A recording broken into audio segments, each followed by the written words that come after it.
ప్రభునందు ప్రియులైన మీ అందరకు యేసయ్య పేరిట శుభాలు తెలియజేస్తూ ఈ దినపు వాక్య ధ్యానానికి మిమ్మల్ని ఆహ్వానిస్తూ ఉన్నాను. పరమగీత గ్రంథము 7వ అధ్యాయం 11-12 వచనాలు నేను చదువుతూ ఉన్నాను. శ్రద్ధగా ఈ మాటలు గమనించాలని మీకు మనవి చేస్తున్నాను. పరమగీత గ్రంథము 7వ అధ్యాయం 11-12 వచనాలు. నా ప్రియుడా లెమ్ము రమ్ము, మనం పల్లెలకు పోదము, గ్రామ సీమలో నివసించము, పెందలకడ లేచి ద్రాక్షావనములకు పోదము. ద్రాక్షావళులు చిగురించెనో లేదో, వాటి పువ్వులు వికసించెనో లేదో, దాడిమ చెట్లు పూత పట్టెనో లేదో చూతమరము, అచ్చటనే నా ప్రేమ సూచనలు నీకు చూపెదను. దేవుడు ఈ మాటలు మనకు దీవెనగా చేయునుగాక. ఆమె ప్రార్థన చేసుకుందాము. వాక్య ధ్యానానికే మన హృదయాలు సిద్ధం చేసుకొని ప్రభువు మాట్లాడే మాటలు మనకు ధైర్యాన్ని పుట్టించి, మన బలహీనతలను బాగు చేసి, నెమ్మదించి, క్షేమం ఇచ్చి, భద్రత ఇచ్చి, ఆదరణ కలిగించి, ఆయన సన్నిధిలో మనం ఉన్నటువంటి ఈ కొద్ది నిమిషాలు మనం బహుదీవులుగా మారాలని ఆయన వైపు చూద్దాం. ప్రార్థన చేసుకుందాం. మహాపరిశుద్ధుడైన తండ్రి, నీ పాదములకు వందనాలు, స్తోత్రాలు చెల్లిస్తున్నాను. ప్రేమగల నీ పాదాల చెంత మమ్మల్ని ప్రేమించి మాకు అనుగ్రహించిన దీవెన గల ఈ సమయాన్ని బట్టి స్తుతిస్తున్నాం. మా ప్రభువా, నీ మాటలు మా హృదయాలకు ధైర్యాన్ని, సంతోషాన్ని, నెమ్మదిని, మా బ్రతుకులకు మా తండ్రి విశ్వాసంలో బలముగా కొనసాగడానికి కావలసిన ప్రోత్సాహాన్ని అందిస్తాయి కనుక ఆ నీ అద్భుతమైన అభిషేకము నీ మాటల్లోంచి మాకు పంపమని వేడుకుంటున్నాం. మీ రాసును బట్టి వాడిని ఎరిగి మీ రాసులతో నీ బిడ్డలతో మాట్లాడమని యేసు నామములో ప్రార్థిస్తున్నాను తండ్రి. ఆమేన్, ఆమేన్, ఆమేన్. మంచిది ప్రియులారా, ఎండాకాలం గతించి కొంచెం నెమ్మదిగా చల్లబడే పరిస్థితుల్లో ఉన్నాం.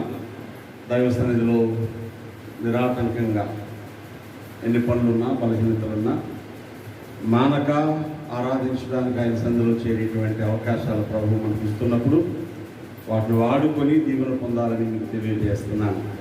ఈరోజు దేవుని వాక్యంలో నుంచి ఒక అద్భుతమైన సంగతిని మనం తలపోసుకుందాం. అదేమిటంటే, సంఘము యేసుక్రీస్తు ప్రభువుతో అనగా తన రాజుతో, తన ప్రియులతో చెప్పే మాటలు మనం చదువుకున్నాం. ఆ మాటల్లో సూటిగా ఆ మాటల్లో సారాంశాన్ని తీసుకోవాలనుకుంటే, సంఘము అనగా నేను, నీవు ప్రభువుతో ఇలా చెప్పాలి: రానైనా నా ప్రేమ సూచనలు నీకు చూపిస్తాను. దేవునికి స్తోత్రం. నేను నిన్ను ఎంత ప్రేమిస్తున్నానో చూపిస్తాను అని సంఘము ప్రభువుతో చెప్పాలని ఇది దేవుని యొక్క లేఖనంలో రాయబడి దేవుని ఆశగా మన ఎదుట పెట్టబడింది. సంఘం అంటే నేను ఎప్పుడు చెప్తాను, సంఘం అంటే మనము కదా. సంఘం అంటే నేను, మీరు, యేసునామమున విశ్వాసం ఉంచిన వారందరూ. ప్రభువా, నువ్వు ఎంత గొప్ప దేవుడు, నాకు ఎన్ని మేలు చేశావు, ఎన్నో ఉపకారాలు చేశావు అని పాడుకుంటాం. దేవుడు ఎన్నో గొప్ప కార్యాలు చేశాడని ఈ సంఘాల్లో చెప్పుకుంటాం.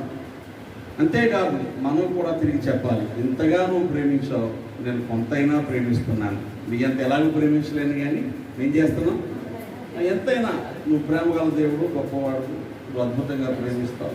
కొంచెం నువ్వు రూపాయి ప్రేమిస్తే నువ్వు పైసా అంతైనా ప్రేమించడానికి ప్రయత్నం చేస్తున్నావు. మా ప్రేమకు సూచనలు చూపిస్తాను అని మనం చెప్పాలి. అది దేవుని యొక్క ఉద్దేశం. అందుకే లేఖలో రాయబడింది.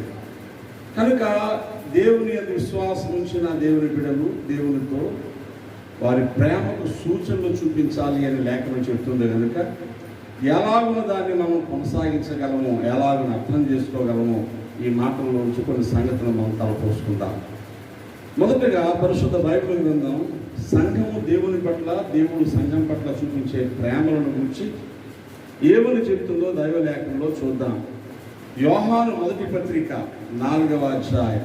యోహాను మొదటి పత్రిక 4వ అధ్యాయంలో రాయబడిన మాటలు మొట్టమొదట మనం చూద్దాం. 7వ వచనాన్ని చదవండి. యోహాను మొదటి పత్రిక 4వ అధ్యాయం 7వ వచనం. ప్రియులారా, మనము ఒకరిని ఒకడు ప్రేమితము, ఎలాగనగా ప్రేమ దేవుని మూలముగా కలుగుచున్నది. ప్రేమించు ప్రతివాడు దేవుని మూలముగా పుట్టినవాడై దేవుని ఎరుగును. దేవునికి స్తోత్రం కలగగా. అసలు ప్రేమ చూపులు చూపించాలంటే ప్రేమ ఏంటో తెలియాలి కదా. ఈ ప్రేమ ఏమిటి అనే మాట మనం ఆలోచన చేస్తే దేవుని మూలముగా పుట్టుచున్నటువంటి ఒక లక్షణం, దేవుని మూలముగా పుట్టేటువంటి ఒక గుణం. మనుషుల ప్రేమ వేరు, దేవుని ప్రేమ వేరు. మనుషుల ప్రేమలు చాలా ఉన్నాయి. యవనస్తుల మధ్య ఉండే ప్రేమ, అన్నదమ్ములు అక్క చెల్లెల మధ్య ఉండే ప్రేమ, భార్య భర్తల మధ్య ఉండే ప్రేమ, స్నేహితుల మధ్య ఉండే ప్రేమ, బంధువుల మధ్య ఉండే ప్రేమ, ఇవన్నీ ఒక కొలతలో చెప్పవచ్చు. ఈ ప్రేమలకు ఒక ముగింపు కూడా ఉంది. భార్య భర్తల మధ్య ప్రేమ ఇద్దరిలో ఎవరో ఒకరి లోకాన్ని వదిలేసిపోతే ఏమవుతుంది? అది కొనసాగించడానికి అవకాశం లేదు, మనసులో ఉంటుంది కానీ ఏం చేయలేదు. అందుకే భార్య భర్తల మధ్య వికసించిన ప్రేమ పుష్పము అది వాడిపోయి రాళ్ళు త్వరలో అని దేవుని ప్రేమ కోసం ఇప్పుడు పాత పాఠం. బంధువుల మధ్య ఉన్న ప్రేమ దీపంతో పోల్చారు, అది నూనె ఉన్నంత వరకే వెలిగి ఆరిపోతాయి. బంధువులు మనం ప్రేమిస్తే వాళ్ళు ప్రేమిస్తారు, మనం ప్రేమించకపోతే వాళ్ళు ప్రేమించరు. ఇలా మన తల్లిదండ్రుల ప్రేమ కోసం చెప్తే బిడ్డల మీద ఎన్నో ఆశలు పెట్టుకొని పెంచుతారు. కొంతకాలం అయిన తర్వాత తల్లిదండ్రులు వెళ్ళిపోతారు. బిడ్డలు కూడా అమ్మ నాన్నలు ఎంత బాగానో చూసుకోవాలనుకుంటారు. ఒకటో ఇద్దరో ఎక్కడో కొంచెం సరైన అవగాహన లేని వాళ్ళు ఉంటే ఉండొచ్చు, కానీ అమ్మ నాన్న లేకపోతే ఎవరి మీద ప్రేమ చూపిస్తారు. ఆ ప్రేమను పంచుకునేటప్పుడు, ప్రేమ గాయమైనప్పుడు విలవిల్లాడిపోతారు. తుని దగ్గర స్వేచ్ఛ గ్రహాలలో న్యూస్లో చూస్తున్నాం. వారం రోజులైంది 3 సంవత్సరాల పాపం మిస్ అయిపోయి. ఆ 3 సంవత్సరాల పాపం కోసం వెతుకుతున్నారు. గవర్నమెంట్ అంతా ఈరోజు పోలీసులు అందరినీ వెతికిస్తున్నారు, దొరకలా. తల్లి ప్రేమ, తండ్రి ప్రేమ, బంధువుల ప్రేమ ఎంత విలువలాడిపోతుంది. అంటే ఈ లోకంలో ఉండే ప్రేమలన్నిటికీ ఒక లిమిట్ ఉంది. అన్లిమిటెడ్ లవ్ ఏంటి? అపరిమితమైన హద్దులు లేని గొప్ప ప్రేమ ఏమిటంటే దేవుని ప్రేమ. దేవునికి స్తోత్రం. ఇప్పుడు మనుషుల ప్రేమ నీ హృదయంలో ఉంటే దాని కొలతలు ఉంటాయి, కానీ అదే దేవుని ప్రేమ నీ హృదయంలో ఉంటే అది హద్దులు లేని ప్రేమ. దేవునికి స్తోత్రం. ఊహకు అందని ప్రేమ, నా యేసు ప్రేమను పాటలు పాడతాం. అంటే ఎవరు ఇలా ఉంటుంది ఊహించలేదు. ఆ ప్రేమ ఏమిటంటే దేవుడు చెప్తాడు యోహాను సువార్త 3వ అధ్యాయం 16వ వచనంలో, యేసుక్రీస్తు ప్రభువారు ఆ ప్రేమకు సంబంధించి దాని లోతు ఎంతో, దాని గొప్పతనం ఎంతో, అదెంత బలమైనదో, దేవుడు ఎలాగ మనుషుల పట్ల ఆ ప్రేమను చూపిస్తున్నాడో ఆ మాటలు నికోదేవుతో చెప్పినట్లుగా మనం చూస్తాం. 3వ అధ్యాయం 16వ వచనం మనం అందరికీ తెలిసిన మాట. యోహాను సువార్త 3వ అధ్యాయం 16వ వచనం, దేవుడు లోకమును ఎంతో ప్రేమించింది కాగా తన అద్వితీయ కుమారునిగా పుట్టిన వారి విశ్వాసం నుంచి ప్రతివాడును నశింపక నిత్య జీవం పొందినట్లు ఆయనను అనుగ్రహించెను. దేవునికి స్తోత్రం చెప్పుకోండి. దేవుడు లోకమును ఎంతో ప్రేమించి ఈ లోకమును రక్షించడానికి తన సొంత కొడుకుని ఈ లోకానికి బలిగా ఇచ్చేసాడు. దేవునికి స్తోత్రం. ఇంతకంటే పెద్ద ప్రేమ ఉంటుంది? ఎవరినైనా ప్రేమించి మన ఆస్తి రాసి ఇచ్చేయచ్చు, అవునా? ఎవరినైనా ప్రేమించి మన ప్రాణముని చేయొచ్చు. ఒకవేళ గట్టిగా చెప్తే ఆస్తి ఇవ్వచ్చు, ప్రాణం ఇవ్వచ్చు. కానీ మన ప్రాణం ఎంత? మన ప్రాణం విలువ ఎంత? మన ప్రాణం యొక్క స్థితిగతులు ఎంత?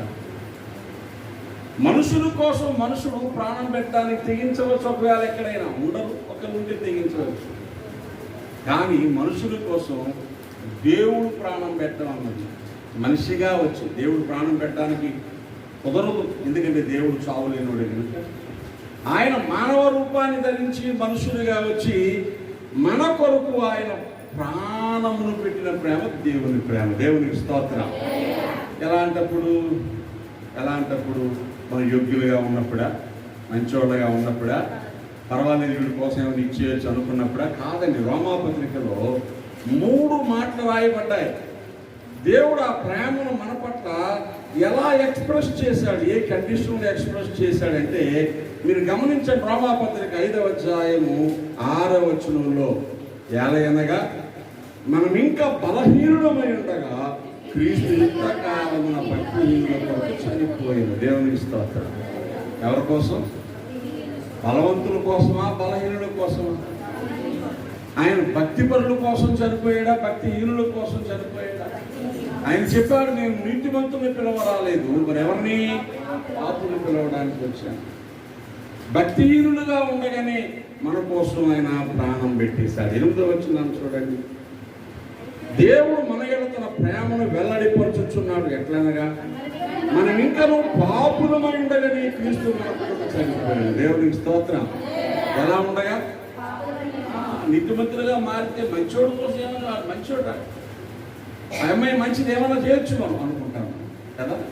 అది చెట్టోడు రా, దుర్మార్గుడు రా, అది చాలా బాధ పెట్టేశాడు మనల్ని, కాబట్టి ఆడికి 10,000 ఇద్దాం అనుకుంటామండి. మీరు చెప్పండి. ఉదయాన్నే డైకి ఏడుస్తుంది.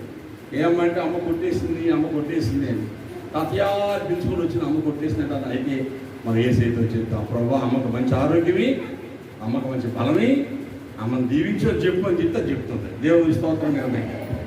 ఇప్పుడు కొట్టేసిన వాళ్ళు ఏం చేయాలి? మనం అలా కొట్టేద్దాం, అలా చంపేద్దాం అనేది మన ఆలోచన. కానీ ప్రభు ఆలోచన వీడు చెడ్డవాడు కాబట్టి వీడి కోసం ప్రాణం పెట్టేస్తాను, వీడు పాపి కాబట్టి వీడి కోసం ప్రాణం పెట్టేస్తాను. మీకు అర్థమవుతుందా? దేవుని ప్రేమకి మన ప్రేమకి ఏంటి? అది ప్రేమిస్తే ప్రేమిస్తాం, ద్వేషిస్తే ప్రాణం తీస్తాం. ఇది మనుషుల ప్రేమ. మరి మన ప్రేమ ఏంటి? మనుషుల ప్రేమ ఏంటి? మరి మనం నేర్చుకున్నది ఏంటి? దేవుని ప్రేమ. ఈ దేవుని ప్రేమ పరిశుద్ధాత్మని ద్వారా మన హృదయాల్లో కుమ్మరించబడుతుంది. అందుకే నేను చెప్తున్నాను, సంఘంలో ఉండే ప్రేమ లోకంలో ఉండే ప్రేమ కాదు. నువ్వు లోకంలో ఉన్నప్పుడు అందరిలాగే ఉన్నావు, నేను అందరిలాగే ఉన్నాను. ఎప్పుడైతే సంఘంలోనికి వచ్చాము, ఎప్పుడైతే ప్రభు శరీరంలో పాల్గొని పొందుతున్నాము, మన ప్రేమ యేసు ప్రేమ వంటిది కావాలి. ఇంకో మాట చూడండి, అక్కడే 10వ వచనంలో ఉంది. ఏదైనా మన శత్రువులమై ఉండగా ఆయన కుమారుని మరణం ద్వారా మనము దేవునితో సమాధానపరచబడిన ఎడల. దేవునికి స్తోత్రం. ఎంత మంచి మాటలు ఉన్నాయి. 1 భక్తిహీనులమై ఉండగా, బలహీనులమై ఉండగా. 2 పాపులమై ఉండగా. 3 శత్రువులమై ఉండగా. ఎవరైనా ఎలాంటి వాళ్ళ కోసం ప్రాణం పెడతారా? మంచివాని కొరకు నొకడు మరణముందుటారుదుగా. ఒకడు పాడుతున్నాడు, మంచివాని కోసం కూడా ఒకడు చచ్చిపోవడం రేరయ్యా. మంచితుడను కుంచితుడను చెడ్డవాడిని నా కోసం ప్రాణం పెట్టేశావు నాయన. చెడ్డవాడినైనా నా కోసం ప్రాణం పెట్టావు, శత్రువునైనా నా కోసం ప్రాణం పెట్టావు. ఇది దేవుని ప్రేమ వెల్లడిపరిచిన సంగతి. దేవుడు తన ప్రేమను వెల్లడిపరుచుతున్నాడు. నా ప్రేమ ఎలా ఉంటుంది, మీ ప్రేమ ఎలా ఉంటుందో నాకు తెలియదు. మీ ప్రేమ ఎలా ఉంటుందో నాకు తెలియదు. నా ప్రేమ ఎలా ఉంటుంది, ఎలా ఉంటుంది. అవును ప్రభా, నీ ప్రేమ గొప్పదేమో. నాకెలాగా అంటే ఆయన ఏమంటాడంటే, నా ప్రేమ గొప్పది, కానీ ఆ ప్రేమ నీలో కూడా ఉండాలని ఆశపడుతున్నాను. అదే రోమపత్రిక 5వ అధ్యాయం 5వ వచనం చదవండి. ఎందుకనగా ఈ నిరీక్షణ మనను సిగ్గుపరచదు. మనకు అనుగ్రహించబడిన పరిశుద్ధాత్మ ద్వారా దేవుని ప్రేమ మన హృదయములలో. గట్టిగా దేవుని స్తోత్రం చెప్పాలి. ఎంతమందికి అర్థమవుతుంది? నేను సంఘంలో ఉన్నాను అంటే ఈ ప్రేమ ఖచ్చితంగా నాలో ఉండాలి. నువ్వు దేవుని బిడ్డవే అంటే ఈ ప్రేమ నీలో ఉండాలి. నేను దేవుని నమ్ముకున్నానంటే ఈ ప్రేమ నీలో ఉండాలి. ఎందుకు ఉండాలి అంటే నువ్వు పరిశుద్ధాత్మునితో స్నేహం ఉంది కాబట్టి ఆ పరిశుద్ధాత్ముని ద్వారా ఆ ప్రేమ నీలో కుమ్మరించబడింది. చిలకరించబడ్డం ఇలా చల్లడం, తడారకుండా అప్పుడు చల్లుతాను చూసారు తమలపాకుల మీద. చిలకరింపు. కుమ్మరింపు ఏంటి? మొన్న రాత్రి కురిసింది కదా వాన, కుమ్మరింపు. ఆ కురిసిన వాన ఎంత గట్టిగా పోయబడిందో. హైదరాబాద్లో కార్లు మునిగిపోయాయి రోడ్ల మీద. కుమ్మరించబడిన వాన. దేవుని ప్రేమ దేవుని బిడ్డల హృదయాల్లో కుమ్మరించబడింది. పాట ఏం పాడతాం? నాతో నీవు, నీతో నేను కలిసి ఉండాలయ్యా.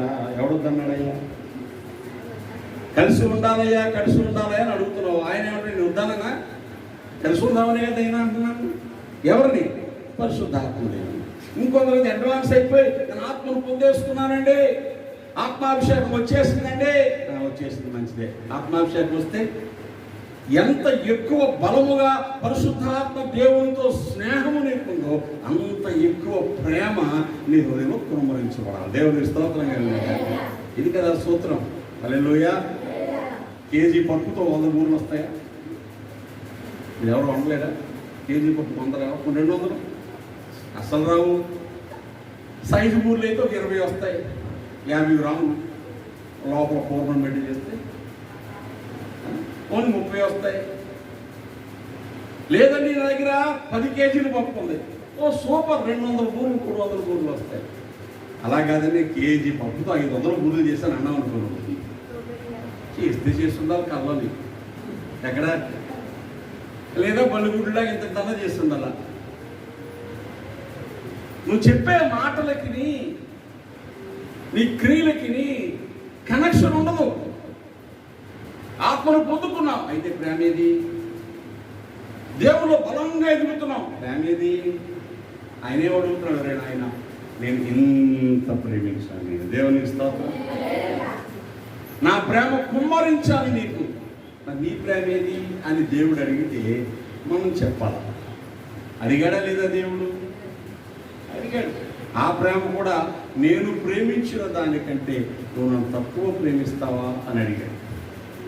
ఆయన ఎంత ప్రేమించాడో మనం అంత ఎలాగో ప్రేమించలేం, కానీ ఎంతో కొంత ప్రేమించే ప్రయత్నం చేయాలి. మీరు చూడండి, ద్వితీయోపదేశ కాండం 6వ అధ్యాయములో దేవుడిచ్చినటువంటి గొప్ప ఆజ్ఞ, దేవుని బిడ్డలుగా బ్రతికే వారు కలిగి ఉండాల్సినటువంటి లక్షణానికి సంబంధించిన ఆజ్ఞ 6వ అధ్యాయములో ఇలా రాశాడు 5వ వచనంలో, నీ పూర్ణ హృదయంతోనూ, నీ పూర్ణ ఆత్మతోనూ, నీ పూర్ణ శక్తితోనూ. కుదిరితే ప్రేమించన్నాడా? మరేమన్నాడు?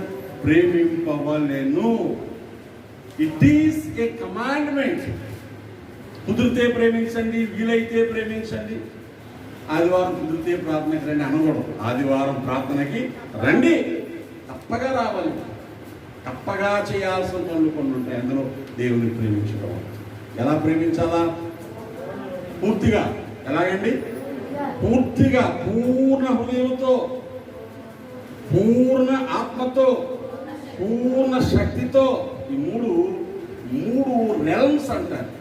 3 kinds of experiences we should show towards God in our love. ఏంటది అంటే, మొదట పూర్ణ హృదయం అనగానే, హృదయం అనేది ఎమోషన్స్ ఉంటాయండి. ఎమోషన్స్ ఏంటి? ఫీలింగ్స్. నువ్వు ఏడిస్తే హృదయపూర్వకంగా దేవుని దగ్గర ఏంటి, నువ్వు చెప్పుకుంటే హృదయపూర్వకంగా దేవునితో చెప్పుకో. నువ్వు ఆనందిస్తే హృదయపూర్వకంగా దేవుని సందులో ఆనందించు. అక్కడ అరమరకు ఉండకూడదు. ఆడంట్రా అంటే నోరు మూసుకొని అన్నాం అనుకోండి, నోరు బాగా తెచ్చి పాడాలి, హృదయపూర్వకంగా చెప్పాలి. కొంతమంది చూడండి, నా పిల్ల ఎంత బాగా పిలుస్తుందో, పిన్ని గారు, బాబాయ్ గారు నోరారా పిలుస్తారు. ఈ పిల్లలు అంకుల్ ఏమంటారు? అంకుల్. మామిడికాయ టెంకుల్. అర్థమవుతుందా? నోరారా పిలిచే వాళ్ళని ఎంత ఆప్యాయంగా పిలుస్తారంటామో, దేవుని సందులో కూడా ఏం చేయాలి? హృదయపూర్వకంగా నీ ఎమోషన్స్, నీ ఫీలింగ్స్. దేవుడే నా బలం అనుకున్నావా? అది కూడా హృదయపూర్వకంగా. రెండవది మనస్సు. రాయబడింది ఏంటండి? ఆత్మ అంటే మనస్సు అండి, ఫీలింగ్స్. రెండవది నీ తలంపులలో కూడా, ఊహలలో కూడా దేవుడు తప్ప నీకు ఎవరు గొప్పవాడు కనబడకూడదు. మూడవది శక్తి అంటే ఫిజికల్, ఈ శరీరానికి సంబంధించింది. ప్రార్థన చేసుకుంటే నిండు మనసుతో మోకాళ్ళ మీదకి వెళ్ళి ప్రార్థన చేసుకోవాలి. దేవుని సన్నిధికి వస్తే ఆశతో అందరికంటే ముందు రావాలి. దేవునితో స్నేహం చేస్తున్న క్రమంలో దేవుని కోసం పని చేయాల్సి వస్తే ఏదో ఒకటి ఆశగా చేయాలి. అంటే ఎలా ప్రేమించాలని రాయబడింది? పూర్తిగా, సగంగా. భోజనం ఏం చేస్తారా? కొంతమంది అడుగుతారు, సార్ ఇంటి చుట్టాలు కానీ అన్నం తింటారా? గడ్డ తింటారా? అన్నం తింటారేంటి? పెట్టాలి కానీ వచ్చి మాట్లాడుతుండగానే టక్టక్గా వంట సిద్ధం చేసి టేబుల్ మీద సెట్ చేసి శుభ్రంగా మొహం చూసుకొని రండి భోజనం అయిపోయింది, ఇప్పుడు వండేసామమ్మా, అరే వద్దమ్మా అంటారే కూర్చుంటారు అక్కడ. అలా కాకుండా వాళ్ళ ముందే కూర్చొని కబుర్లు ఆడితే వంట చేసేయమంటారా? అన్నం తింటారా? చికెన్ తింటారా? గుడ్లు తింటారా అని అడుగుతాను. బుద్ధుడు ఎవడో తింటారా అంటాడండి. ఉండరండి. హృదయపూర్వకంగా నువ్వు పెట్టలేదు కాబట్టి వాళ్ళు తినరు. అదే హృదయపూర్వకంగా సిద్ధం చేసి పెట్టే అక్కడ పెట్టేస్తే నువ్వు తినమని ఎక్కువ ప్రజలు ఒక్కర్లా. వీళ్ళకి ఎంత ఆశో మనం అంటే చక్కగా సిద్ధం చేస్తున్నాం. అంత ప్రేమను మన చర్యల్లో చూపిస్తాం. ఇక్కడ లేఖనం చెప్తుంది దేవుడిని ఎలా ప్రేమించాలా. యేసయ్య అడిగాడా పేతురుని, గుర్తుందా మీకు? యోహాను సువార్త 21వ అధ్యాయంలో యోహాను కుమారుడైన సీమోను, వీరికంటే నువ్వు ఎక్కువ ప్రేమిస్తున్నావా అని అడిగాడా? ఎన్నిసార్లు అడిగాడు? 3 సార్లు అడిగాడండి. అంటే అర్థం ఏంటి? ఆయన ప్రేమించడం మాత్రమే కాదు, మనము కూడా ఆయన్ని ప్రేమించాలని కోరుకుంటున్నాడు. అప్పుడు సంఘం ఏం చెప్తుంది? రా నాయనా, రా, నా ప్రేమకు సూచనలు చూపిస్తాను నీకు. దేవునికి స్తోత్రం, హల్లెలూయా. ప్రేమ గుర్తులు సింపుల్గా చెప్తే ఏంటయి? ప్రేమ గుర్తులు, టోకెన్ ఆఫ్ ద లవ్. ప్రేమ రుజువును చూపిస్తాను రా, ఎంత ప్రేమించాను.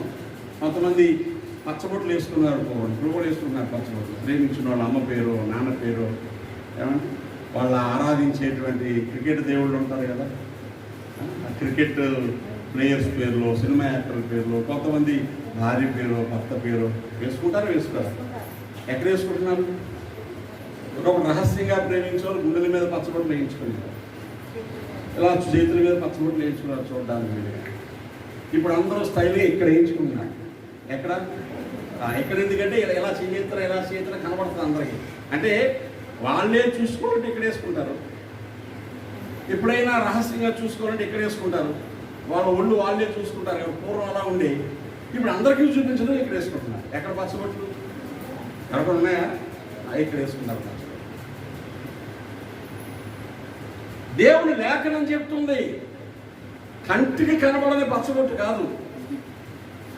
మనందరి జీవితాలలో అది పచ్చబొట్టు కంటే ప్రభువు మీద ఉన్న ప్రేమను ఎలా ధరించాలో రాయబడిన మాట చూద్దాం. పరమగీత గ్రంథమే 8వ అధ్యాయంలో, పరమగీత గ్రంథం 8వ అధ్యాయంలో 6వ వచనం చదివితే, ప్రేమిస్తున్నావు అడిగిన ప్రభువే, పూర్ణ హృదయంతో ప్రేమించమన్న ప్రభువే ఇలా చెప్తున్నాడు. ప్రేమ మరణమంత బలవంతమైనది, ఈర్ష్య పాతాళమంత కఠోరమైనది, దాని జ్వాలలు అగ్ని జ్వాలా సమములు, అది యెహోవా పుట్టించు జ్వాల. అగ్నిలో చూడండి, నీ హృదయం మీద నన్ను నామాక్షరముగా ఉంచుము, నీ భుజమునకు నామాక్షరముగా ఉంచుము. ఎక్కడ ఉంచమంటున్నాడు? నీ హృదయం మీద. నామాక్షరం అంటే ఏంటి?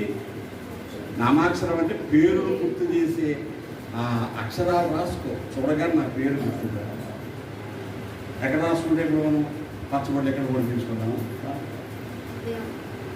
మీరు జ్ఞాపకం చేసుకోండి.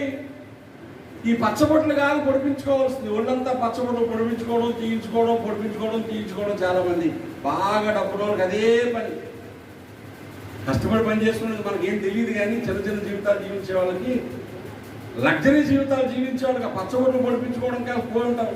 మీరు క్రికెట్ ప్లేయర్లు చూడండి, ఏమన్నా ఒళ్ళంతా పచ్చబొట్లు ఉంటాయి, చెయ్యంతా పచ్చబొట్లే ఉంటాయి.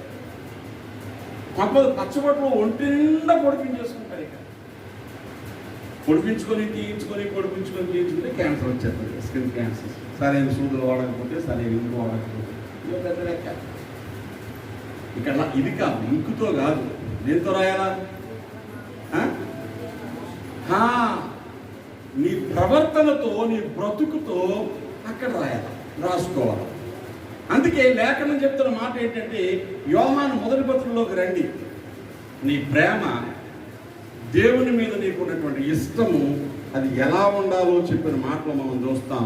3వ అధ్యాయం 18వ వచనం. చిన్నపిల్లలారా, మాటతోనూ నాలుగుతోనూ కాక ప్రియతోనూ సత్యముతోనూ ప్రేమిస్తాము. దేవునికి స్తోత్రం. దేంతో కాదు ప్రేమించడం? పచ్చబొట్టు ఇంకుతోనూ ముళ్ళుతోనూ కాదు.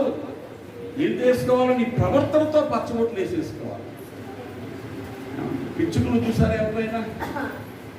చిన్న పిచ్చుకలు ఊళ్ళో కనబట్టలేదు, కానీ ఒకప్పుడు ఉండేవి చిన్న చిన్న పిచ్చుకలు. అవి ఎలా నడుస్తాయి?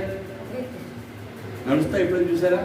ఎలా కాటిలా నడవాలి పిచ్చుకు, ఎలా 2 కాళ్ళతో గెలుతాయి. చూసారు చిన్నపిల్లలు? ఎప్పుడైనా కొన్ని ఆ పిచ్చుకలు కనబడలేదు, యూట్యూబ్లో చూడండి.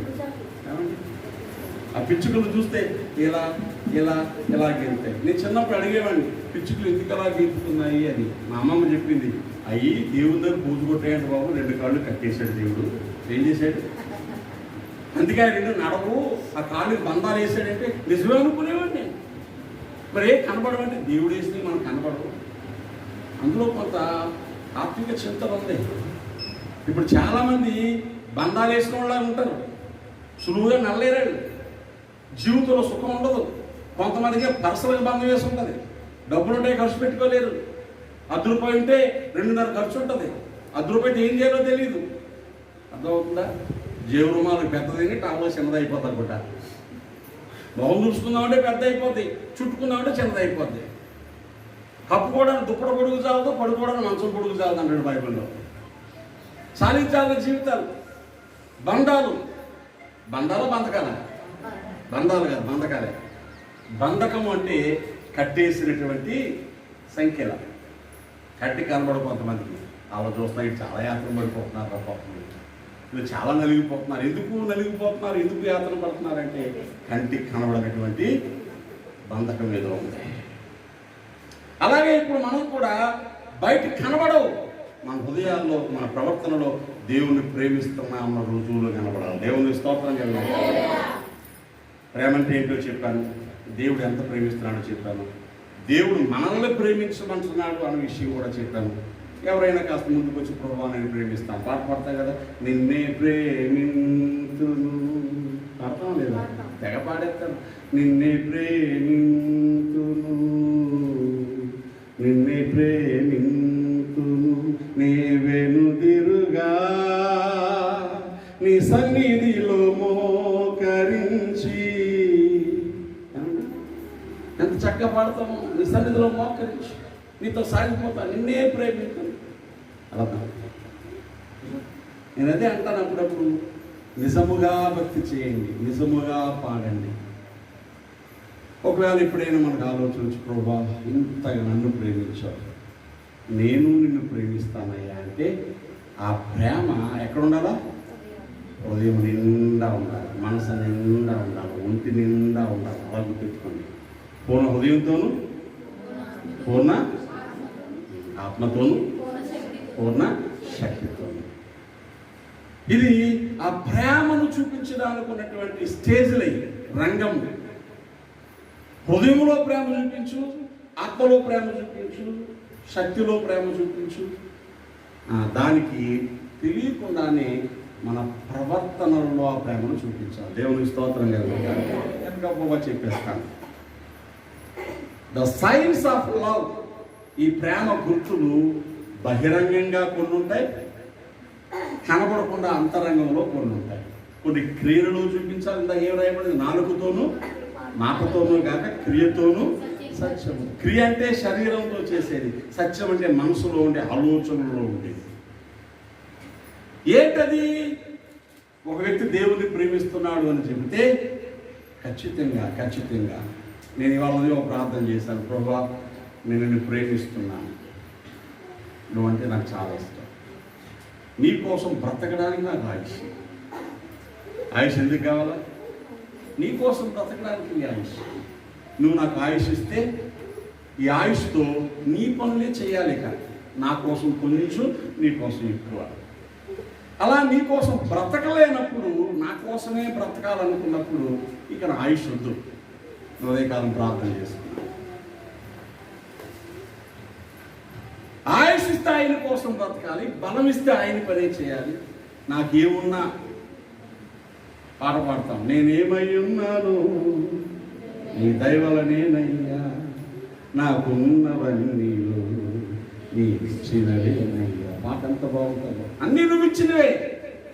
మరి నిన్ను ప్రేమించడానికి ఏం పనికి రావట్లేదు.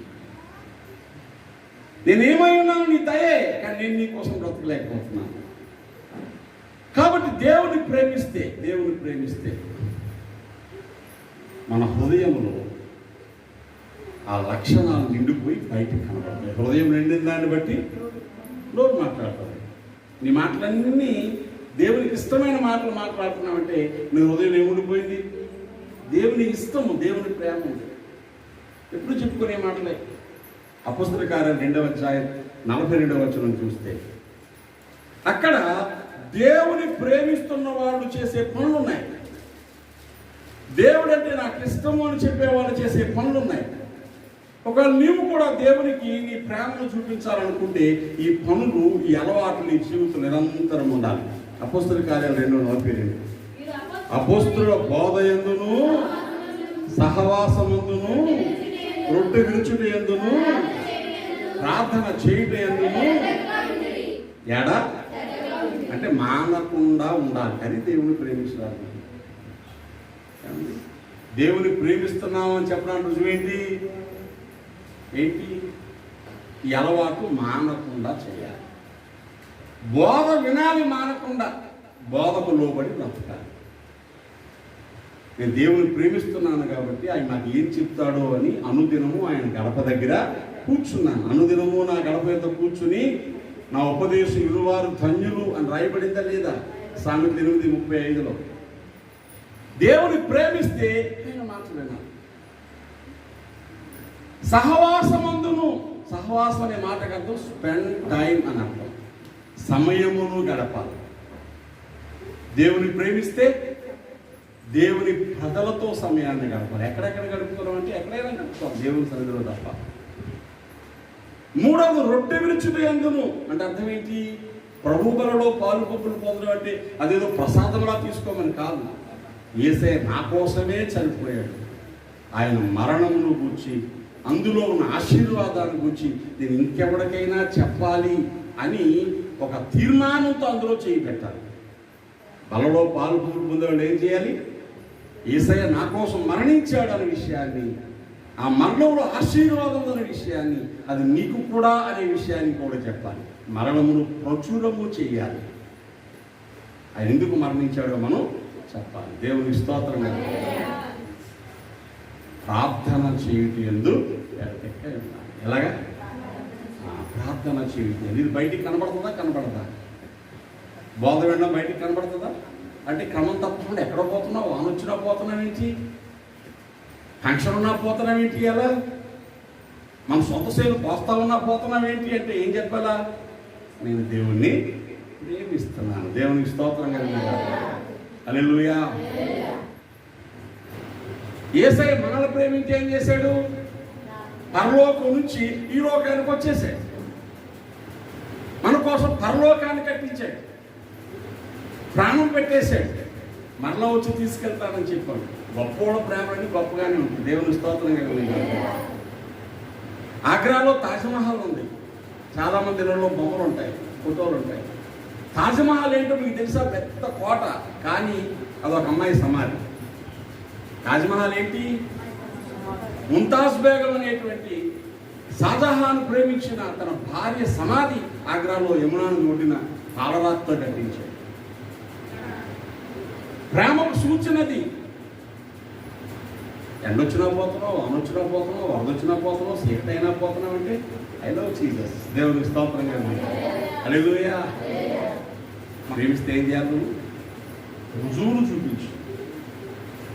బోధ వినడానికి వెళ్తున్నావు, సాటి వారితో సహవాసానికి వెళ్తున్నావు. ప్రేమిస్తే ఒకరిని ఒకరు పురుకొల్పుకోవాలి. దేవునికి స్తోత్రంగా ఉంది. బయట రుజువులు ఏంటి? ప్రేమిస్తే సహవాసం అనే మాటకు 4 అర్థాలు చెప్తాను, జాగ్రత్తగా ఉండండి. సహవాసం అంటే ఇబ్రీ పత్రిక 10:24 గబగబా చదివేద్దాం. బోధ మనకు తెలుసు, ప్రార్థన తెలుసు, ప్రభు బల తెలుసు. ఇప్పుడు సహవాసంలో ఎడతెక్కడం అనేటువంటి ఈ ప్రేమ రుజువు ఎలా చూపించాలి? ఇబ్రీ పత్రిక 10:24 కొందరు మానుకొనుచున్నట్టుగా సమాజముగా కూడుట మానక ఒకరినొకరు హెచ్చరించుచు ఆ దినము సమీపించడం మీరు చూచుటకు అది మరీ ఎక్కువగా అలాగే చేయొచ్చు. ప్రేమ చూపుటకు, సత్కార్యములు చేయుటకు ఒకరినొకరు పురుకోవాలని ఆలోచించారు. దేవునికి స్తోత్రం. హల్లెలూయా. ఏంటి మాట? మీకు అర్థమవుతుందా? కొందరు మానుకుంటున్నారు. ఏం మానుకుంటున్నారు? సమాజంగా కూడటం. వెళ్తాం గుడికి, ఏం వెళ్తాం ప్రార్థనకి, ఏం వెళ్తాం మీటింగ్కి. ఇప్పుడు మనము కూడా ప్రభు వచ్చేస్తారని చెప్తున్నాం, పరలోకానికి వెళ్ళిపోతారని చెప్తున్నాం. పరలోకానికి వెళ్ళిపోతాం, ప్రభు వచ్చేస్తారు, ఎప్పుడు చచ్చిపోతాం తెలియదు అనుకున్న వాళ్ళు ఏం చేయాలి? ఇదిగో సమాజముగా కూడడానికి ఇంకెక్కువ ఆశపడాలి, సహవాసంగా దైవ సందులో ఉండడానికి టైం పెంచుకోవాలి, ఒకరినొకరు హెచ్చరించాలి. నాలుగు ఏం చేయాలి? జాన్సన్ ఎక్కడ పోతున్నావు నాన్న ఇవాళ కూడా రా దేవుని సంధిగా, అమ్మ ఎక్కడ పోతున్నా ఇవాళ కూడా దేవుని సంధిగా రా, ఈరోజు ప్రత్యేకమైనటువంటి ఏర్పాటుతో కూడిన ప్రభు సన్నిధి ఉంది, రా ఇవాళ దైవజనులు వస్తారు. నేను ఎందుకు కొంచెం కఠినంగా మాట్లాడుతానంటే, ఏర్పరచమన్న సమయాల్లో కూడా మనం దేవుని సందులో ఉండడం చూసారా, అది మనం దేవుని ఎంత ప్రేమిస్తున్నామని చెప్పే అవకాశం. నేను ఎవరిని తక్కువ చేయడానికి కానీ తప్పుపడడానికి కానీ మాట్లాడాలి. ఆదరించడం అనేది దేవుని ప్రేమలో చూపించే రుజువు. దేవునికి స్తోత్రం కలగాలి. ఆదరించండి, క్షేమాభివృద్ధి కలగజేయండి, నష్టం కలగజేయకూడదు. మన వాళ్ళు ఎవరికి ఏం కలగకూడదు? మేలు కలగాలిగా, నష్టం కలగకూడదు. దేవుని ప్రేమలో రుజువులు. ఇంకా లేఖలో చూడండి 13వ వచనంలో, వారి పనిని బట్టి వారితో ప్రేమతో మిక్కిలి ఘనముగా ఎంచవలని వేడుకొంటున్నాను, మరియు ఒకరితో ఒకడు సమాధానంగా ఉండండి. అర్థమవుతుందా? సహవాసం అనే మాటకేంటి? పురుగొల్పుకోవాలి, హెచ్చరించుకోవాలి, ఆదరించుకోవాలి, సమాధానంగా ఉండాలి, క్షేమాభివృద్ధి కలగచేయాలి. ఇది సహవాసం.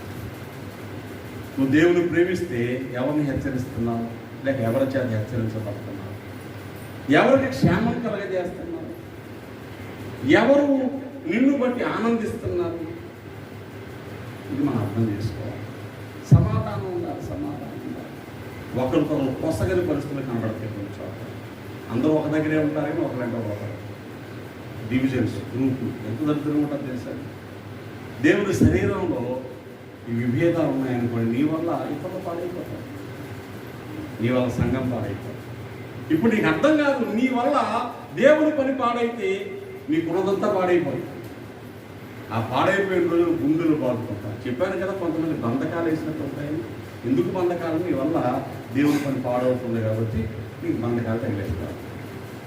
దహించి అగ్ని దగ్గరకు వస్తే కాలిపోతూ ఉంటారు కొంతమంది. మొన్న నేను చెప్పాను, కానీ అది అర్థం కాదు. కాబట్టి ఈ బాహ్య రుజువులు సహవాసము, ప్రార్థన, ప్రభువు వల్ల బోధకులో పడతాం. ఇంకో 2 నిమిషాలు మాట్లాడి ముగిస్తాను. ఇక మనకు నిరంతరము వ్యక్తిగతంగా నీ జీవితంలో చేయాల్సింది ఏంటి అంటే, అక్కడ మరికొన్ని నేను మత్తయి సువార్త 6వ అధ్యాయానికి వచ్చేయండి. మనం ఎప్పుడూ చదువుకునే మాటలే ఇవి. దేవుని ప్రేమిస్తున్నామని చెప్పడానికి నీలో ఇమిడిపోయిన రుజువు, నువ్వు చేయాల్సిన రుజువులు చెప్పాను. ఎక్స్టర్నల్, ఇంటర్నల్ ఏంటంటే నీలో ఇమిడిపోయిన రుజువులు. ఏమిటి ఆ రుజువులు? ఎంత మంచి మాటలు ఉన్నాయో చూడండి. 5వ వచనం, మత్తయి సువార్త 6వ అధ్యాయం 5వ వచనం. మీరు ప్రార్థన చేయనప్పుడు, దేవుని స్తోత్రం, చాలు ఏమి చేయనప్పుడు, ఎప్పుడైనా ప్రార్థన చేస్తాను లేదు, మీరు ఎప్పుడు ప్రార్థన చేయాలి. నువ్వు దేవుని ప్రేమిస్తే రోజు దేవునితో కాసేపు మాట్లాడడానికి. ఇందాక ప్రార్థన ఏమో అందరితో కలిసి చేసే ప్రార్థన చేయట్లేదు, ఎడతెగక ఉన్నారు వాళ్ళు అందరూ, అంటే అందరూ కలిసి ప్రార్థన చేసుకున్నారు. ఇక్కడేం చేయాలి? ఎవరు మట్టుకు వాళ్ళే ప్రతిరోజు ఏంట్రా అలా కొవ్వపోయి కూర్చున్నామంటే, నేను దేవుని ప్రేమిస్తున్నాను. దేవుని స్తోత్రం కదా. హల్లెలూయా. నేను పడుకునే కాసేపు తప్ప మంచం మీద. బయట సేవలో ఉన్నప్పుడు నేను సేవలో నిమగ్నమై ఉంటాను. ప్రయాణాలు, దేవుడి సేవలు, దేవుడి మాటలు చెప్పడాలు, ప్రార్థన చేయడం లాంటి విషయాలన్నీ. ఇంట్లో ఉంటే రాత్రి వేళ పడుకునే 3-4 గంటలు మంచం మీద ఉంటాను. మీరు టైం అంతా ఎక్కడ ఉంటాను తెలుసా? ఒక మూల కుర్చీ వేసుకుంటాను, టేబుల్ పెట్టుకుంటాను, అక్కడే కూర్చుంటాను. ఎవరు చూసినా అక్కడే ఉంటాను నేను. ఎందుకంటే అక్కడ కూర్చున్నానని అర్థం నేను నా ప్రభువుతో సహవాసం చేయడానికి, ప్రార్థన చేసుకోవడానికి, వాక్యం చదవడానికి, దేవుని వాక్యాన్ని పరిశీలన చేయడానికి, మాటికి దేవుడితో మాట్లాడడానికి అక్కడే కూర్చుంటాను. ఇల్లు కట్టింది మొదలుకొని దేవుని స్తోత్రం చెప్పాలి. హల్లెలూయా. నాకు ఆ స్థలం ఇష్టం, ఆ స్థలం ఇష్టం. 24 సంవత్సరాలు అయిపోయింది ఒకే స్థలంలో కూర్చొని ప్రార్థన చేయడం. గంటలు కూర్చుంటాను, అక్కడే ప్రార్థన చేస్తాను. మధ్యరాత్రి మెలుకు వస్తే కూర్చుంటాను వెళ్ళిపోయి. నాకు ఇష్టం, because I love my lord. నా ప్రభువు నేను ప్రేమిస్తున్నాను, నా ప్రభు అంటే నాకు ఇష్టం. ఓ రుజువు చెప్పు, అయ్యా నేను కూడా దేవుని ప్రేమిస్తున్నాను. మా ఇంట్లో ఇదిగో ఫలానా చోట నాకు ఎప్పుడు ఖాళీ దొరికినా పోయి కూర్చుంటాను, ఖాళీ చేసుకుని కూర్చుంటాను. దేవుని స్తోత్రం కలుగును గాక. ఇది రుజువు. లోకం చూడదు, దేవుడు చూస్తాడు. నీ బ్రతుకును దీవిస్తాడు. ఆ తర్వాత రాయబడిన మాట మీరు చూడండి, అద్భుతమైన మాట ఉంది. 16వ వచనం ఏమన్నాడు? మీరు ఉపవాసము చేయనప్పుడు. ఎప్పుడు ప్రార్థన ఎలా చేయాలో ఉపవాసం అలాగే చేయాలి. దేవునికి స్తోత్రం కలుగును గాక. మంచి మంచి రుచికరమైన వంటలు వండినా, విందులు వచ్చినా, వినోదాలు వచ్చినా, పండగలు వచ్చినా, ఫలానా రోజైతే నా నోటికి ఏమి రాదు అని చెప్పగలిగే రుజువు నీ దగ్గర ఉండాలి. నేను ప్రభువును ప్రేమిస్తున్నాను కనుక నా ఆత్మను ఆయనతో స్నేహం కోసం సిద్ధపరుస్తూ ఇదిగో ఈ పూట అన్నం తినండి, ఆ నీళ్లు తాగి నా దేవునితో నేను స్నేహం చేస్తున్నాను, ప్రార్థన చేస్తున్నాను. ఈరోజు దేవుని ప్రేమించే వాళ్ళు ప్రార్థన లేదు. చెప్పండి చెప్పండి. ఉపవాసం లేదు, ప్రార్థన లేదు, ఉపవాసం బాగలేదనుకోండి, డాక్టర్ దగ్గరికి టైంకి వెళ్ళిపోతాం. ఆ డాక్టర్ ఏదైనా చెప్పాడు అనుకోండి, అది ఎంత కష్టమైనా చేసేస్తూ ఉంటాం. కానీ అదే దేవుడు చెప్పిన దాని దగ్గరికి టైంకి వెళ్ళలేము, దేవుడు చెప్పింది చేయలేము. అంటే ఎవరిని ప్రేమిస్తున్నాం ఇప్పుడు? డాక్టర్ని కాదు, నీ శరీరాన్ని ప్రేమిస్తున్నాం. ఎవరిని? లోకాన్ని ప్రేమించకండి. లోకంలో ఉన్నదంతయు శరీరాశ, నేత్రాశ, దేన్ని ప్రేమించాలి? దేన్ని ప్రేమిస్తున్నాం? దేవుణ్ణి ప్రేమిస్తే నీ శరీరం బాగవుతుందండి. నా అనుభవాన్ని చెప్తాను. మీ రోగాలతో చచ్చిపోమని చెప్పండి. రోగం ఉన్నా ముందు దేవుని ప్రేమించు, రోగం నెమ్మదిగా పక్కన పోతుంది. దేవుని స్తోత్రం కలుగును. ఎన్ని రుజువులు, ఎన్ని గొప్ప కార్యాలు. రాత్రి ప్రిన్స్ బర్త్డే మీటింగ్లో ఉన్నాం అందరం. నేను గుర్తు చేసుకున్నాను, కడుపులో ఉండగానే బిడ్డ తలలో నీటి బుడగలు అబార్షన్ చేయించేయమన్నారు. ప్రభువు సన్నిధిలో ప్రార్థన చేశాం, దేవా నీ దయ మాకు కావాలన్నా. అద్భుతం చేసేది. ఆరోగ్యవంతమైన బిడ్డ, నీటి బుడగలు ఎక్కడున్నాయో ఆనవాళ్ళ స్కాన్లో లేవు. 9వ నెల నిండా కూడా నీటి బుడగలు ఉన్నాయి. బిడ్డ పుట్టగానే లేవు తనలో.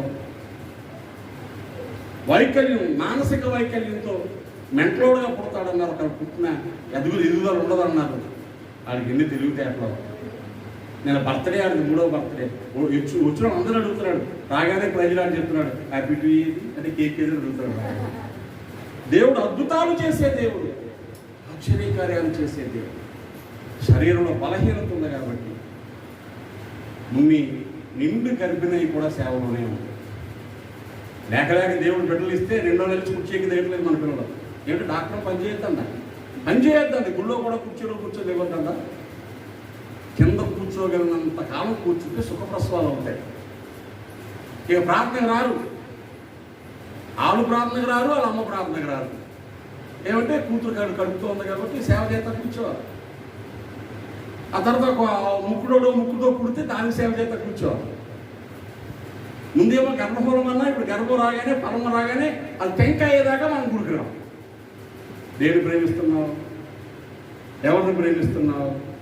ఆదివారం ఎండలో గుడికి తీసుకురాలి, ఆదివారం డాక్టర్ దగ్గర ఎండలో తీసుకుపోతారు. గుడికి ఏమంటే ఎండ, మన అక్కడ డాక్టర్ దగ్గర ఎండ లేదా? ఏసీ వచ్చింది దానిండా. అంటే నీ చర్యలు నువ్వు ఎవరిని ప్రేమిస్తున్నావో చెప్పేస్తావు.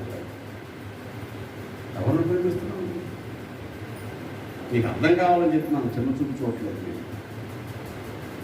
ఉపవాసము చేయనప్పుడు అనగా శరీర బలహీనతలున్నా, ఇబ్బందులున్నా మనం ఏం చేయాలి?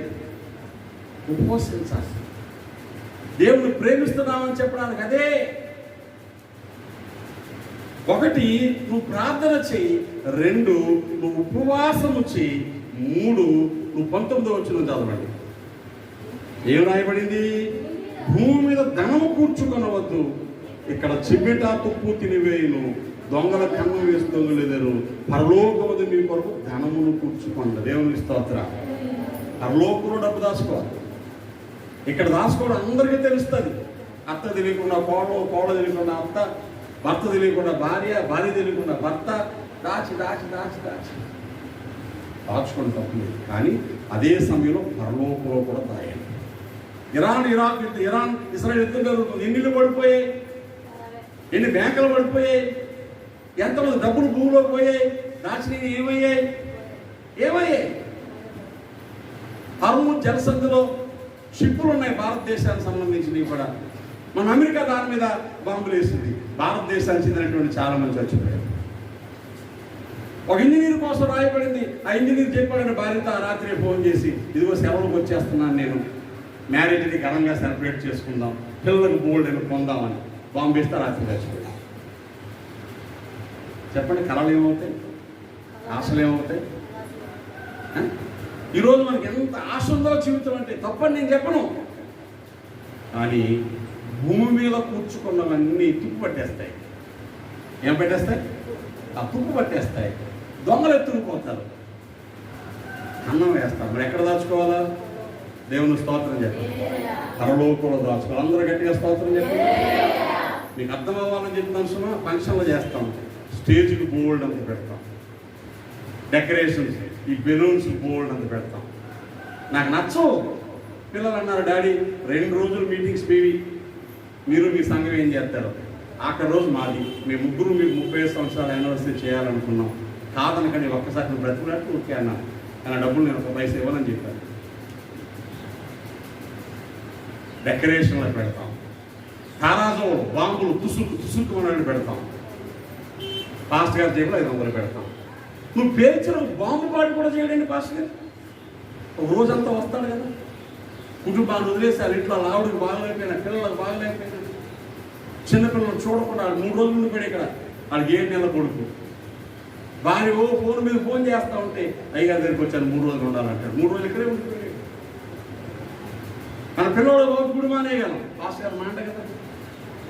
ఏం చేస్తాం? దైవజనుడికి ఇస్తే పరలోకంలో దాచుకుంటాం, సేవకిస్తే దాచుకుంటాం, దేవుని కొరకు చేయగలిగితే పరలోకంలో దాచుకున్నట్టు. ఇది నా మాట కాదు, యేసయ్య మాట. భూమి మీద ధనము కూర్చుకో. మరి ఎక్కడ దాచుకోవాలి? పరలోకంలో. భాస్కరాన్ని అలాగే జీవితాలకు ఇచ్చేయమని అందరూ అలా చెప్పరండి, అది తెలియక చాలామంది మనం టార్గెట్ చేసి గుడికి వెళ్తే దర్శనం బాగా అడుగుతారు, భాస్కర్లు కానుక అడుగుతారు అని. మరి అలాగే దర్శనాల టికెట్లు ఎట్టేస్తున్నారు, కడుతున్నారా లేదా? దర్శనాల టికెట్లు, దాని టైము, ఒక్కో పూజకు ఒక్కో రేటు. మరి దాన్ని ఏమంటారు? ఏ మతంలోనైనా పూజారు వ్యవస్థ ఉంటుంది. ఇమాములు అక్కడ ఇస్లాంలో, పూజారు పురోహితులు హైందవ్యంలో, పాస్టర్ గారు క్రైస్తవ్యంలో, వాళ్ళు దాని మీదే బ్రతకాలి. ఇది విధానం. నేను ఓపెన్గా పబ్లిక్గా చెప్తున్నాను. దానికి ప్రజల నుంచే ధార్మికమైనటువంటి కార్యాలు జరగాలి. ఆ సేవ జరగాలన్నా, ఆ మందిరాలు బాగోవాలన్నా, ఆ కార్యక్రమాలు ముందుకు జరగాలన్నా ప్రజలే ఇవ్వాలి. దేవుడు ఆకాశంలో మూటలు వేయడు. ఒకడు చేసేది గొప్పనా, ఒకడు చేసి తప్పు ఎలాగవుతుంది? ఎవరు చేసినా దేవుని పేరట ప్రజల క్షేమం కోసమే చేస్తాం. దేవుని స్తోత్రం చెప్పండి. కాబట్టి వాళ్ళు ఏదో అనగానే నిజమే మా పాస్టర్ గారు కానుకలో చంపేస్తాడు అని విశ్వాసం ఎవరు ఉన్నారనుకోండి, మీకు అర్థం కాని ఏంటంటే గుడ్డోడు కొని కుప్పుడేవి. మరి అక్కడేమన్నా అండి? ఏ పంతులు గారైనా గృహప్రవేశం చేస్తే 1000 ఇస్తే పోతాడా? ఏ పంతులైనా పెళ్లి చేస్తే 2000 ఇస్తే పోతాడా? 5000 ఇస్తే పోతాడా? మీరు చెప్పండి ఒకసారి. మరి అక్కడ నువ్వు అడిగినవన్నీ ఇస్తావు, ఇక్కడ రాబోతుకు ఏం చేస్తావు? నామకరణం చేస్తే ఎవరైనా 500 ఇస్తే పోతాడా? 1000 ఇస్తే పోతాడా? ఆలోచించాడు ఒకసారి. అక్కడ అయ్యేసరికి నోరు మూసుకొని చెప్పినట్టు అన్ని కొబ్బరికాయలు, అన్ని మామిడికాయలు, ఇంత చింతపండు, ఎంత ఉప్పు, ఎంత పప్పు ఇచ్చామా లేదా? దేవుని దగ్గర రాబోతుకు ఏమైపోయింది మనకి? అక్కడంతా అయిపోయింది కాబట్టి దాచుకోవడం మొదలెట్టామా? కాదండి, మనకు అర్థం కావాలి. ధార్మికమైన విషయాలలో నువ్వు బిగబడుతున్నావంటే నీ డబ్బు దొంగలు ఎత్తుకుపోవడం రెడీగా ఉండాలి, తుప్పు పడ్డానికి రెడీగా ఉండాలి. కనబడని ఎలకలు, ఇందాక పిచ్చుకి కనబడిన బంధకాలాగా పెట్టుకుని కనబడిన ఎలకలు ఉంటాయి. ఎలా పోవలసింది ఎలా పోతా ఉంటుంది, మీకు తెలుసు తెలియదు. ఇంత గింజుకొని ఇంత కష్టపడి పూర్తి చేసుకున్నాం, దాచేసుకున్నాం అనుకున్నాం అనుకోండి, అయ్యే ఉండవు. నువ్వు దేవుని ప్రేమిస్తున్నావు అని చెప్పడానికి ఏం చేయాలి? ఇవ్వడం కూడా రావాలి. ప్రార్థన చేయాలి, ఉపవాసం చేయాలి, ఇవ్వడం రావాలి. ఆఖరి మాట ముగిస్తాను, ధర్మము చేయాలి. 2వ వచనం, కావున నీవు ధర్మము చేయనప్పుడు. దేవునికి స్తోత్రం. ధర్మం అంటే ఏంటి? చారిటీ. కొంచెం పేదల్ని, దిక్కులేని వాళ్ళని, రోగంతో ఉన్నవాళ్ళని, ఆసుపత్రిలో ఉన్నవాళ్ళని ఏం చేయాలి? చూడాలా. తెలుసో తెలియకో అప్పుడప్పుడు కాస్త నువ్వు తిరిగేది వాళ్ళకి పెట్టాలి, నువ్వు ఖర్చుకునేది వాళ్ళకి ఇవ్వాలి, నువ్వు కొంచెం తగ్గించుకుని వాళ్ళకి ఇవ్వగలగాలి.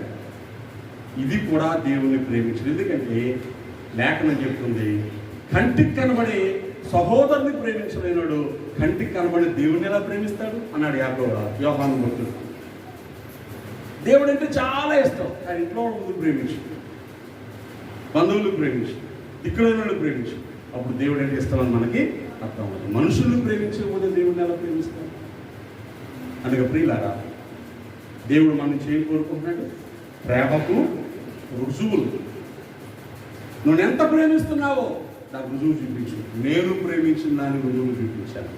ప్రాణం పెట్టాను, పరిశుద్ధాత్మను ఇచ్చాను, వాక్యాన్ని ఇచ్చాను, నా సన్నిధిని ఇచ్చాను, నా పేరు నీకు పెట్టాను, నీ ప్రార్థనలు ఆలకిస్తున్నాను, నీ స్థితిగతులు మార్చాను, కుటుంబ సాక్ష్యం చెప్పింది. ఎప్పుడు అదే మాట చెప్తాను. అది ప్రేమకు రుజువు. ఎవరు ప్రేమకు రుజువు?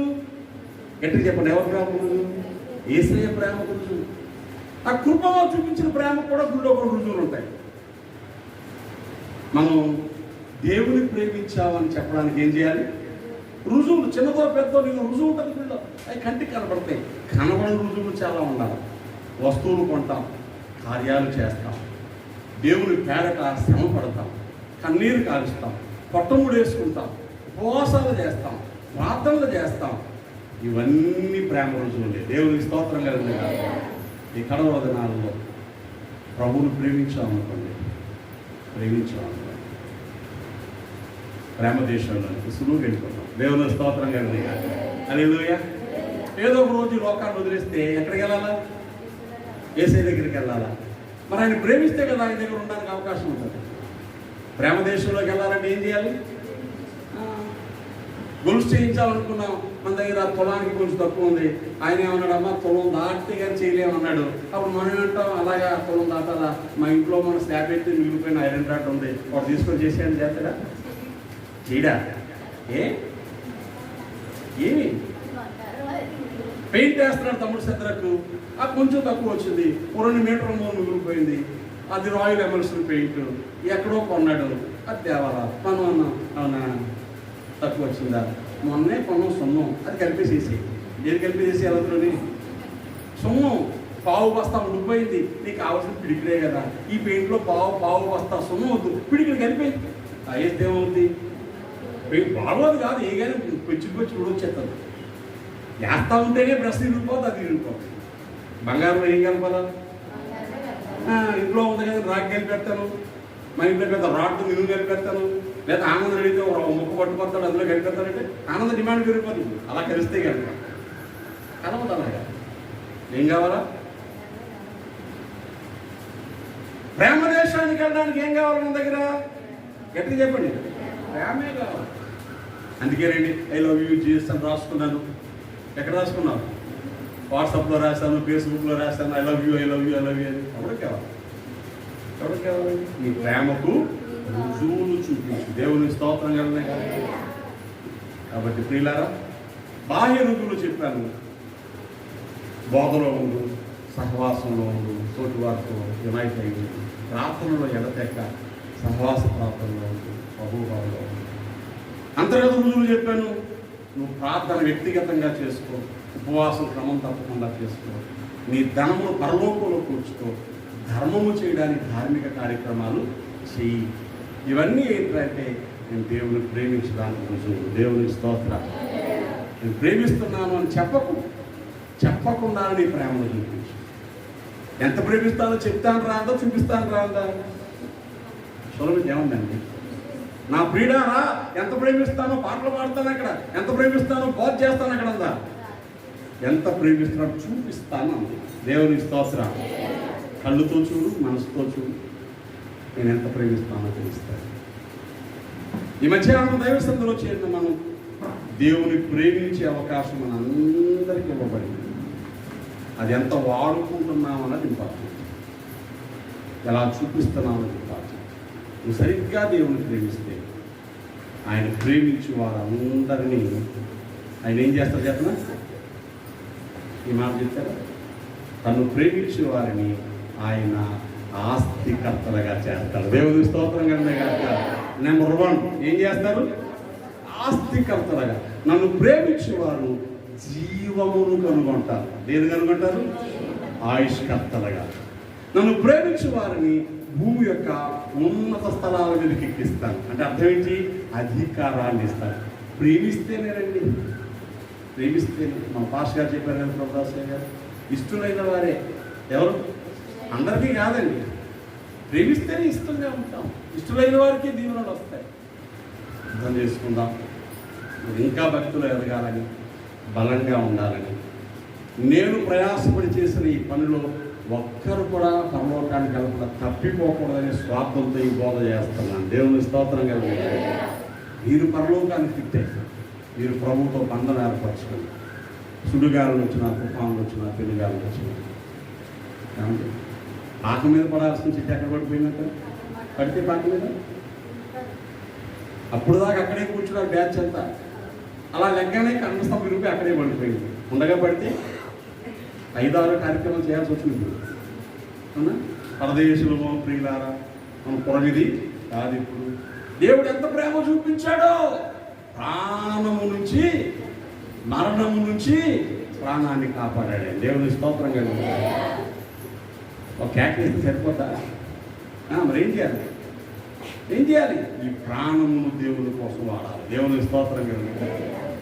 చెయ్యి రూపుతే ఏం చేయలేదు కదా ఆయన. చెయ్యి రూపు ఒక ఉంది కాబట్టి చేతులతో నీ పని నేను చెయ్యాలి. దేవుని స్తోత్రం కదా.